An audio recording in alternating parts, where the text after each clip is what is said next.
தனுசு ராசி. தனுசு ராசி பார்த்தீங்கன்னா, இந்த ராசி வந்து தெய்வ அனுகூலம் பொருந்திய ஒரு ராசின்னு வச்சுக்கங்களேன்.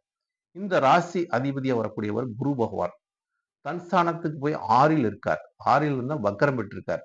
அப்போ ஒரு நிலையான ஒரு வேலையை பார்க்கக்கூடிய ஒரு தன்மையும், நம் வேலையில பல கஷ்டங்கள் இருக்கக்கூடிய ஒரு தன்மையும், வேலையில பிரச்சனை கொடுக்கக்கூடிய தன்மையும், இந்த காலகட்டத்தில பொருளாதார நிலையாக ஒரு இழப்பை சந்திக்கக்கூடிய ஒரு ராசியாக இந்த ராசிக்காரங்க இருக்கிறாங்க. ஏன்னா தனுசு ராசிக்காரங்க பார்த்தீங்கன்னா, இப்ப இவங்களுக்கு குரு பகவான் போய் 6ல் இருக்கிறனால, பிறருக்கு இவங்க சேவை செய்யக்கூடிய ஒரு தன்மை. ஏன்னா, குருங்கிறது ஒரு இருக்கிற இடத்துல தன் வேலையை பார்க்கக்கூடிய ஒரு நபர். இவரு போய் பிறருக்கு ஒரு சேவை செய்யக்கூடிய ஒரு தன்மை. அதாவது ஆசிரியருங்கிறவரு உட்கார்ந்த இடத்துல அவர்கிட்ட போய் தான் மாணவர்கள் பாடம் படிப்பாங்க.